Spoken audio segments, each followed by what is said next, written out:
Hi everyone, welcome to this week's edition of Real Hair Revelations. Gwen here, always so excited to talk to you guys. I am thrilled to talk about this topic today because I get this question a lot, and it's about how do I repair my hair. These are people talking, right? They say things like, I've, heat damaged my hair, or they may say that, I've got a lot of split ends and I want to repair my hair. I don't want to have to get my hair trimmed. What can I do to repair my hair?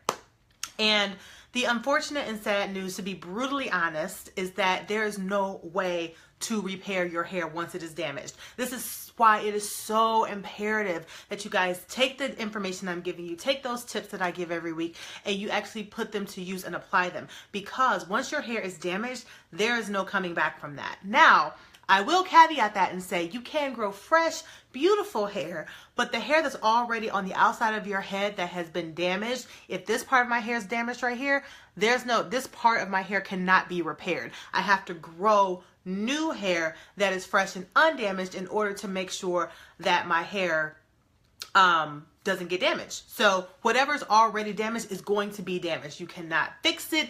You cannot repair it. All these products that claim to be hair repair products are flat out lying to you guys. And the reason that this is so passionate about this is because if you've been following, if you've been in the group in the Naturalicious Nation for any length of time, or if you are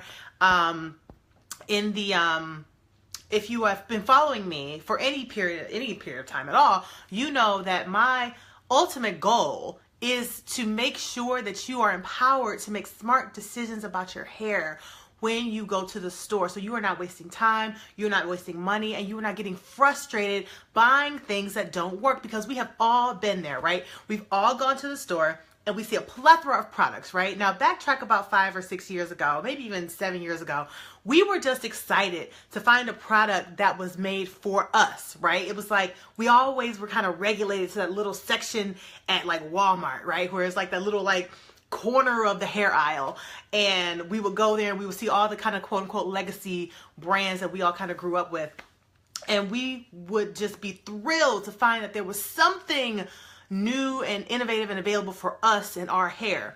Nowadays, there's so many different products available because the trend is going in the market, and also the market kind of dictates what the brands are going to do, is that people are moving toward wearing their hair naturally. And even if they aren't wearing their hair naturally in like this, where it's not straightened or anything, a lot of people still wear their hair flat ironed, but they are not using relaxers. So relaxer sales are way down, right?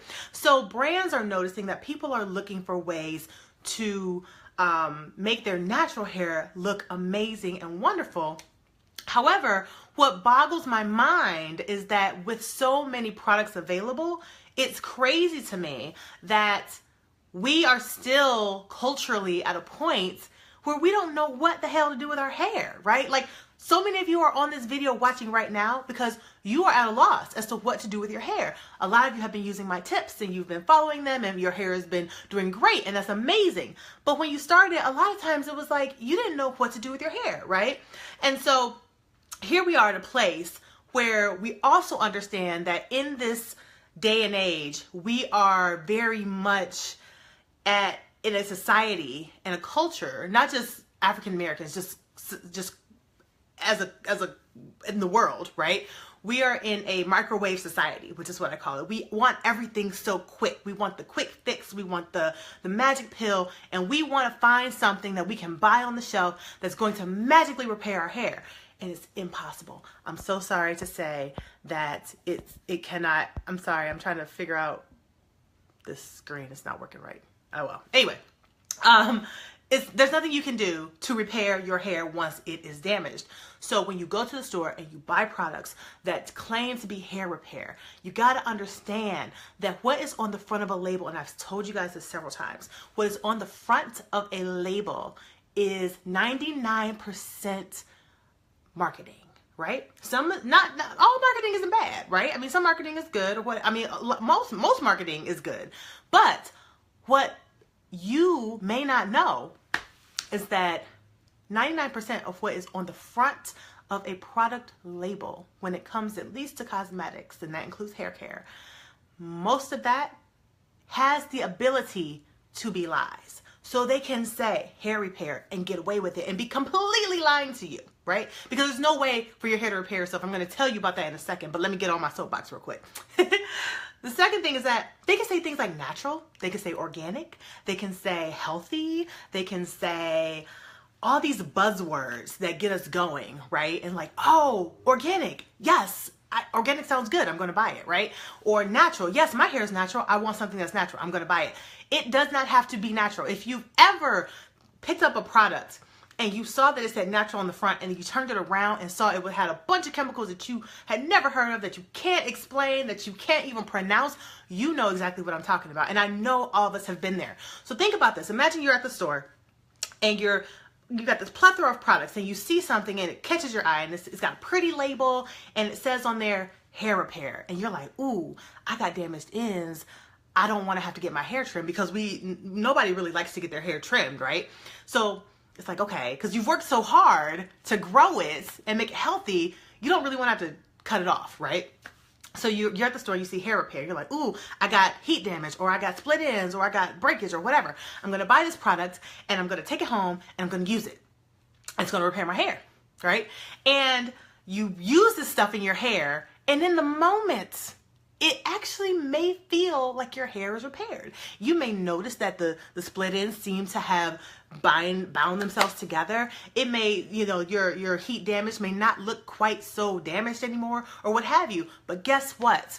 It's going to rinse right out as soon as you wash your hair. And I'm going to tell you why. Here's the thing. Think about your skin when you cut yourself accidentally, right? So let's say you're cutting some onions at home and you accidentally cut your hand, right? Your hand's going to bleed, right? Your hand is then going to eventually form a scab, and it will bind itself back together. And for the most part, unless you literally cut your hand off, your hand will be okay, right? Because our skin and our body has veins and blood vessels and all sorts of cells and things like that, and white blood cells and all that stuff moving through it that allow repair to happen naturally, right? Our hair has none of that. Our hair does not have any veins. Our hair does not have any blood cells. Our hair does not have any white blood cells or, any sort of cells, all that sort of stuff that causes repair to occur in the first place. So there is no scientific way possible for your hair to repair itself at all. None whatsoever.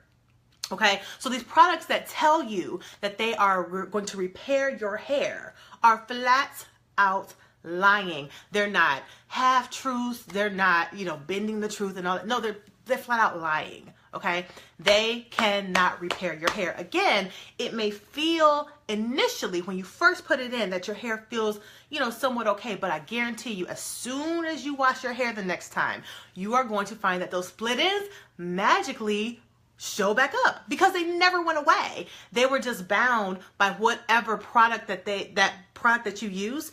It may have temporarily bound it, but all that stuff washes out. It does not stay in your hair permanently. Your hair cannot repair itself. You cannot put anything in your hair to make it repair itself, because your hair doesn't have any blood vessels or any veins or anything like that running through it. Conversely, if you were to cut your hand and you put, say, Neosporin on your hand, it's going to help it heal. If you put alcohol on your hand and you put peroxide to clean it and all that stuff, that's going to help it heal, because your body already has healing properties in it. Your hair doesn't have that. So there's no way for it to happen. This is basic science, but these are, again, when you're looking at things in the store, and we all want that magic pill, we all want that, that thing that's going to give us what we want right out the gate. You go to the store and you're wasting your money. And it just bugs me so much and the reason that I notice these sorts of things is because my background is in marketing. And again, I don't want it to seem like marketing is a bad thing. Companies have to market in order to stay in business. They have to let you know about their brand. But some of them are literally being deceptive and lying to you about what they can provide, which is why we have so many people who are gun shy about trying new things, about trying new products, because you know how it is, because I've been there too, right? You go to the store, you buy the product, you get it home, you try it, and it gives you all these great claims, and then your favorite blogger said to use it, but your favorite blogger may or may not be getting paid to say it, and you get it home, you try it, and you're like, this sucks. And then what happens? It goes into what I call the drawer of shame, right? The drawer of shame is that drawer or that cabinet in your bathroom where you throw all the products that didn't work. And I know a lot of y'all have like a whole 2 or 3 drawers of this stuff, right? And then your girlfriend comes over and you be like, hey girl, you know what? I tried this new such and such product. Why don't you try it? And you just try to pass it along to her because you're trying to get out of your bathroom because you got so many things that don't work anymore for you. And one of the big ones that is full of lies is this hair repair stuff. So I want you guys to stop trying to find these hair repair products and hope that they work for you. There's nothing you can take internally. There's no pill that you can take or vitamin or gummy or whatever that you can take either. Because again, our hair has no repairing properties available to even let any of that occur. So you can't take anything internally. You can't put anything on your hair topically to repair your hair. And I know this is sad news because a lot of people are like, well, you know, what am I supposed to do? I got this damaged hair. I don't want to cut all my hair off. So here's what you can do. What you can do is you can either go for the gusto and you can just chop it off and start from scratch. A lot of people don't want to do that, right? And that doesn't necessarily mean big chopping altogether. If you've got a section of your hair or maybe just the ends of your hair all around that are damaged, you can just cut those off and start from there. You don't have to cut your entire head of hair off. But another thing you can do is to transition. So you can trim a little by little off as your hair grows out, just trim more. And it'll take you longer to get rid of the damage, but it's also not so dramatic all at one time. Personally, I would probably transition. That's what I would do. That's me though. Some people prefer to just kind of start from scratch. You know, they don't want to be bothered with having to blend the 2 different textures and all that stuff. And they just want to get it done in one shot. It's really up to you. It's personal preference. There's not one that's better than the other. It's really up to you and what your tolerance is. Me personally, I have a rather large head. And so I actually don't think I look that great with really, really short hair. So even when I first went natural, I didn't big chop. I transitioned. So I transitioned for 13 months and then I cut off the relaxer. So that's just my preference. Feel free to have your own. Again, there's no right or wrong or better or worse here. This is why it is so important to take care of your hair on an ongoing basis, not just here and there or what have you. It is so important that you guys are taking the tips that I give you and you are actually putting them to use every week. So I know some of you have been saying, you know, you've been, you changed from the LOC, from the lock method, LOC to LCO, which is what I suggested that you do because scientifically LOC there's no way your hair can stay moisturized for days on end using that method. A lot of you have changed over to LCO, liquid cream oil, and you're noticing that your hair is actually staying more moisturized. It is thriving and is doing great, right? I know some other folks here have been saying that they've been moisturizing multiple times a week, sometimes multiple times a day, which is another thing that I suggested if you find that your hair is just sucking up moisture and it's not staying hydrated and moisturized. And you're seeing great results with that. So these are important things for you to just do ongoingly, because if you are not caring for your hair and you're just kind of letting it go, and some of you in here, some of you guys are, you know, not washing your hair for a month, your scalp cannot, how do I explain this? Your scalp will be clogged unless you are just literally not putting anything on your hair for an entire month, which I find hard to believe that no one's putting anything, no styling products, no oils, no creams, nothing on their hair for a whole month. Unless you're doing that, your scalp is going to get clogged because it's just how it goes, right?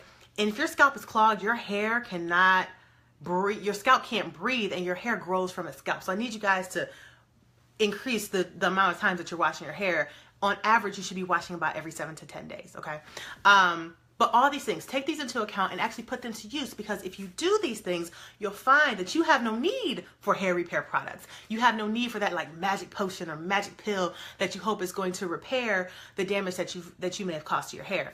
If you are someone who has heat damage, and this is a big question I get all the time. If you are someone who has heat damage, so heat damage, another term for heat damage is heat trained. Some people say they've heat trained their hair, which means that their hair is natural in the sense that they don't put chemicals in it, but they've flat ironed it so much, or use a hot comb, or maybe even a blow dryer so much, basically direct heat tools.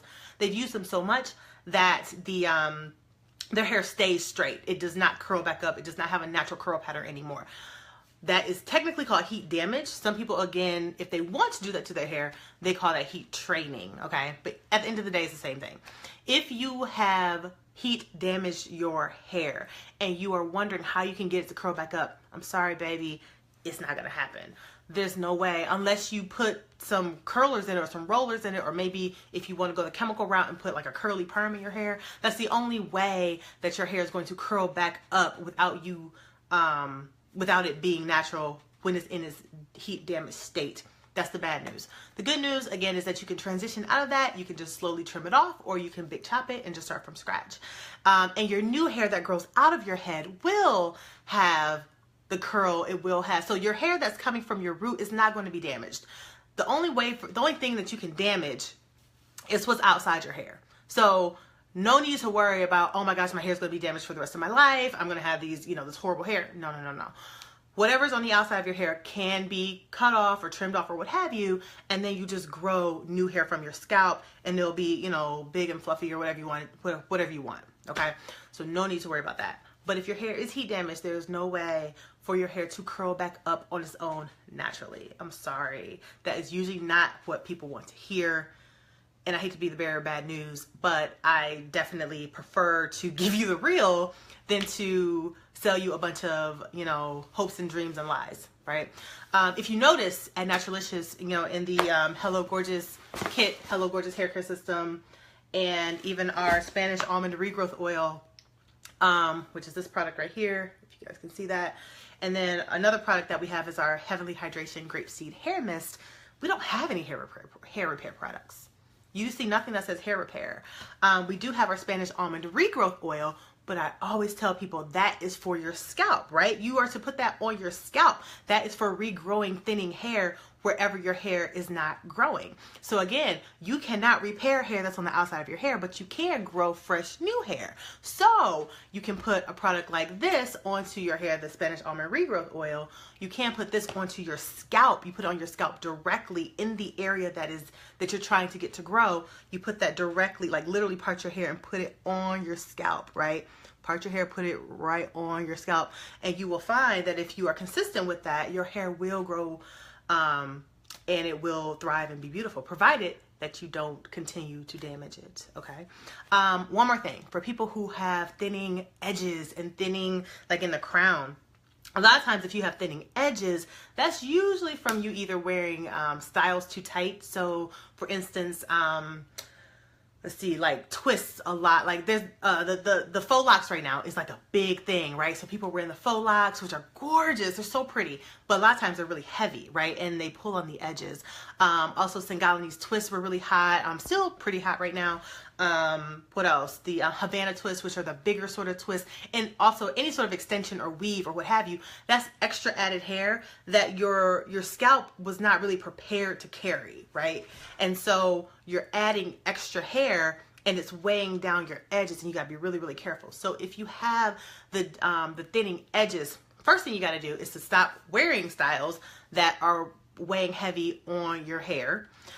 Two is when you get them installed, or if you install them yourself, make sure you tell the stylist not to pull too tight on your roots. Now, I know when I was younger, I would get micro braids, because micro braids were like the thing in the 90s, right? When I was in high school. And my stylist, she would like really, really, really try to get those roots, so that the style would stay. And you would close your eyes and it would be so tight that you could literally feel the tension. You guys know exactly what I'm talking about, right? You would close your eyes and you could feel the tension from the braids. And sometimes they were so tight that it would like give you a headache, right? You do not want that. Like, you don't want that at all. That is going to completely F up your edges. You're going to be out here looking like your hairline is going to start back here. It's going to be crazy. So don't do that. When you go, it is your hair. I know they're going to tell you, well, I need to, make it tight so that it stays longer or whatever.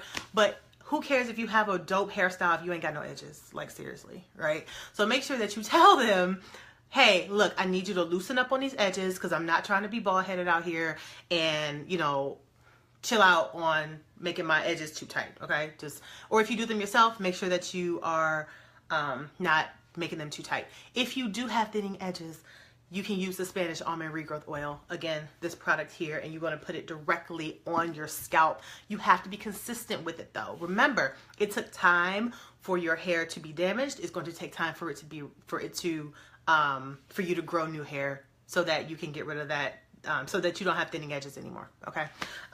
If you are someone who has damaged hair from heat damage, or if you have split ends or what have you, again, just trim those off and you're trying to grow your hair back out, you can use that same product to regrow the hair that it has either you had to cut off from the damage or that you've had to cut off from the split ends or whatever the issue is, okay?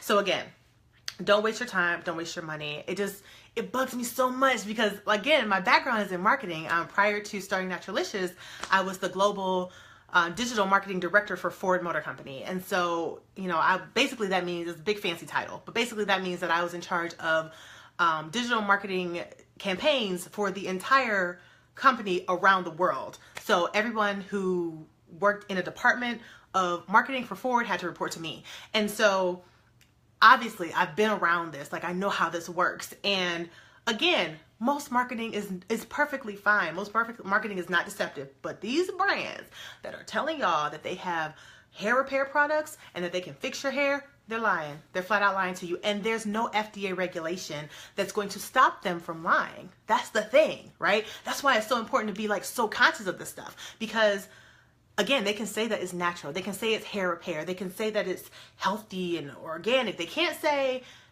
certified organic, because that is regulated. But organic, a lot of times that's not regulated. And so they can say all these things to you, and you think that, you know, they're telling the truth because, you know, the FDA is on our side and, you know, they're regulating this stuff, but they don't.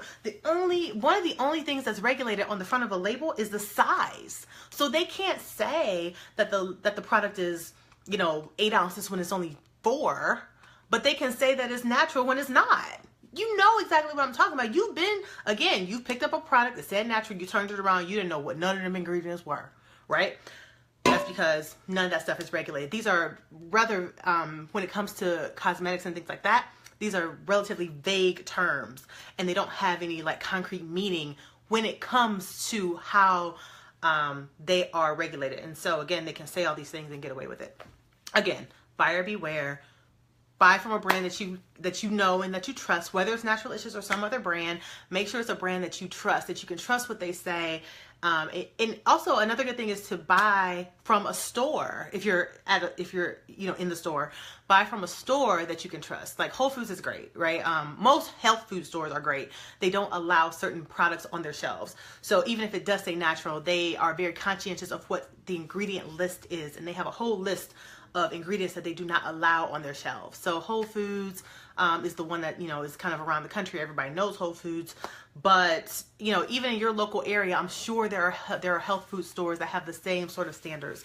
So the best thing that you can do is just buy from a brand that you know and trust online, or go to a store that is known for making sure that they don't allow crap on their shelves. So I hope this has been helpful for you guys. Leave your comments below and I'll make sure to answer them. Thanks so much for watching, you guys. Have a good night. Bye.